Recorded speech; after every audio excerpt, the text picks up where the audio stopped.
Hey everybody, welcome to episode number 20 of Rack and Rod Chronicles. And I apologize for the delay in videos. Obviously with everything going on, it's been hectic just about everywhere. But we wanted to bring something new. You know, you're sitting at home, some on straight up lockdown where you're stuck at home except going out for essential things and get some fresh air. So what a better time than now to kind of go through your gear, whether it's fishing gear, hunting gear, and start organizing, reorganizing, cleaning, making sure they're in good working order. So last week, my wife and I, we went out and did a little hike locally and found some native brookie streams, and it got me excited to get ready for fly fishing season. And hopefully we're going to get out later this afternoon to kind of kill some time and try some of those waters that we saw. But it dawned on me that I had not cleaned out my fly fishing bag in probably, I'm going to say 2 years. You know, I just keep using it, throwing stuff in there, and it wasn't really organized. So, you know, pulling stuff out when I was getting to the water got to be a real pain. So this morning I went out into the garage, grabbed the bag, and started cleaning it out. And you'll see I did shoot a little video of everything kind of laying out on the floor, but I've since kind of got everything back together. View on the camera for you guys. But so basically one of the biggest things that you're going to want to make sure, if you have not replaced your line, and I'm just going to grab a quick reel here. You know, this is a reel that I always had as a backup when I used to guide fishing trips. This was one of the reels that I let clients use. It wasn't a big deal if it got banged up, dented, scratched. And this is actually Redington Red Fly 2, but I know that the line that's been on this reel has been on there for at least 6 years because I don't use it. And now that our kids are getting older, you know, the line is still in good shape. It just hasn't been cleaned thoroughly. So what I use, and I've used this forever, is Loon Line Speed. And I've used this, I couldn't even tell you how long I've used this, but I use it on all of our fly lines, all of my fly lines.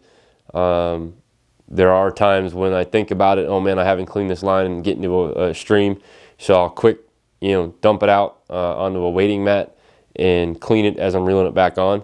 And all you need for this, I'm going to get a little closer with the bottle here, but Loon Line Speed, and it's basically a line cleaner. So if you have a floating line, it's going to help it float a little bit better. If it's a sinking line, it will get all the crap off of it that's collected, you know, being in the water, and help it sink a little bit better. But the main thing is it will help clean the line. So I've went through and cleaned all these reels already, just because I hadn't done it and I didn't want it to be tedious sitting here in front of you guys. So the other thing, obviously, you know, similar to a virus, streams and rivers can get viruses. So, you know, most wildlife agencies in every state are asking you to properly clean your equipment, so that you're not taking something that's in one stream and putting it in another stream. So as you see, my waders and my wading jacket and my boots are here, and they do get washed or at least sprayed down with you know, something that will kill any bacteria from any waterway. So I did wash them again today because they've been packed up in the bag for a while. So they're hanging, drying, and it, you know, your wading jacket, a lot of people think, well, I don't really need to move my wading jacket, but your wading jacket, depending on where you're wading, you're getting water on the bottom of it unless you're tucking it in your waders. I happen to be one that tucks it in my waders. I don't leave it out. But if you are leaving it out, the bottom of that jacket is getting wet. So it's always a good idea just to get it cleaned up, make sure everything's, you know, copacetic. You're not bringing rock snot or anything else from any stream and bringing it into a waterway that you're going to go fish. Same thing for the guys that are running rafts, drift boats, anything like that. Spray the boat down. You know, you can search a lot of different ways to clean it. What I do, especially with my boots are always the biggest, because they hold a lot of water. It's like 5 parts water, 1 part bleach, and basically, there's enough bleach in there that it'll kill any type of bacteria, but it's not going to ruin your equipment, and it's not going to harm the water when you get back into it. And now there's lots of different cleaners out there that are available, but that seems to be the easiest way. Most people have bleach in their house because of laundry. So 5 parts water, 1 part bleach is what I use. Wipe them down, let them dry. You don't get that nasty bleach smell because obviously there's more water than bleach in there. So just a good habit.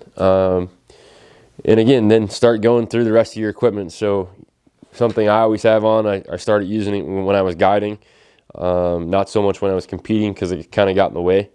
But a little lanyard keeps my tippet in front of me, keeps leader in front of me. If you're using any type of dry fly or sinking fly, gel or powder, this is fly sauce that I use from Fish Pimp. Small pair of Hemos, and if there's a fly that I use and it's not doing anything, rather than sticking a soaking wet fly back into my actual box, I always put them in this little box, and then after a week or so, let them in here. Then I'll put them back in the box if they're in good enough shape.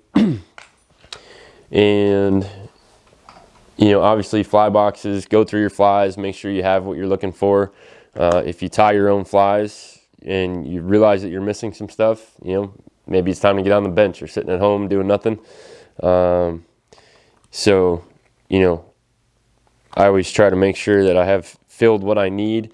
And if you don't have it filled, there's plenty of ways to, get flies. So locally to me, a good friend of mine and his dad own A&G Outfitters in Dixon City, Pennsylvania.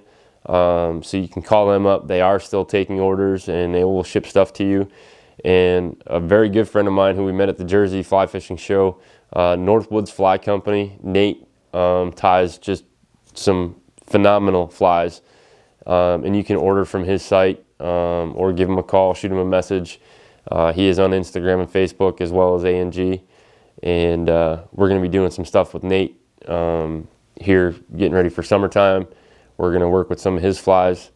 I don't nearly tie as much as I used to, but that will probably change over the course of the year, where I'll get a little heavier back into it. But, besides flies, besides your waders and wading jacket, your lines and reels, making sure you have enough tippet. Check your tippet spools. I try to make sure I have a full spool in front of me. And besides your tippet that is maybe right directly in front of you, I always keep extra spools on my sling. This is a Vitavu sling. This is one of the originals from Vitavu. Scott, if you've ever been to a fly fishing show, if not, jump on their website. Scott did an interview with us in our video from the Jersey show.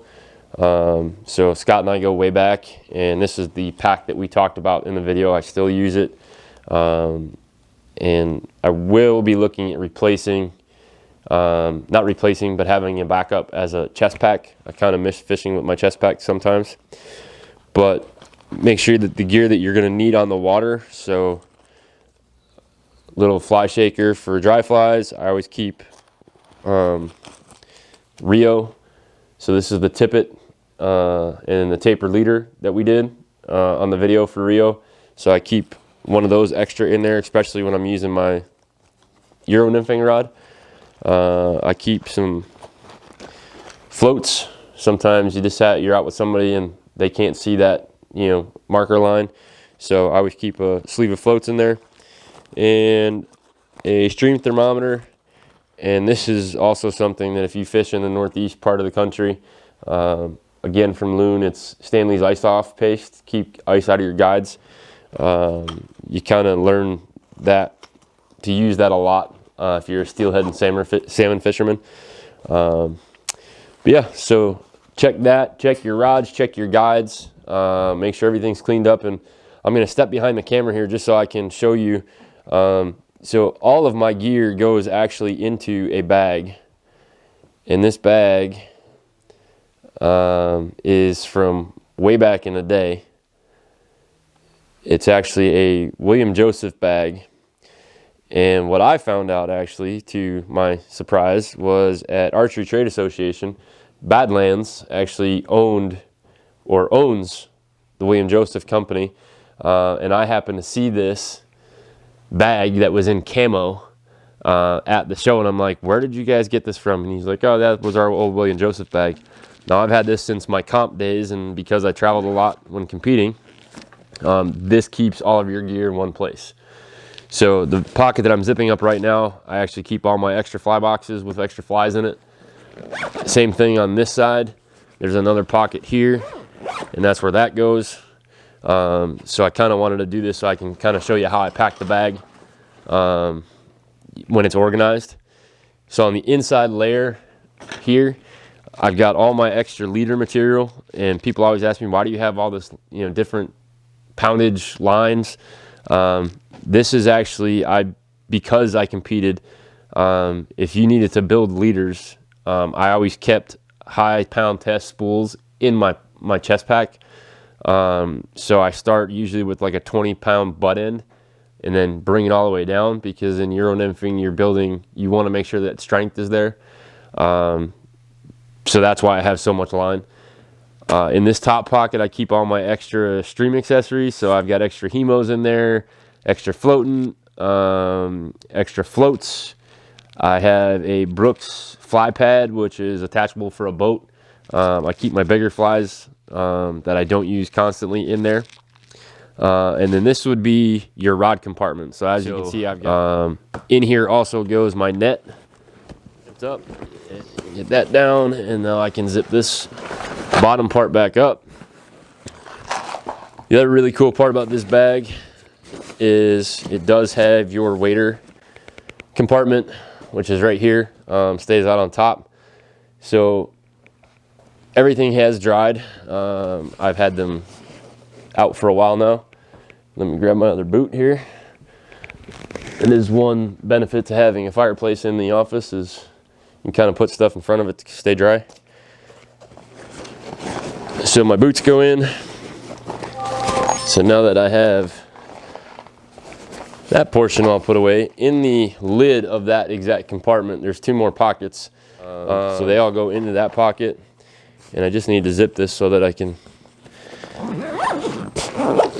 get the rest of the pockets to show you guys.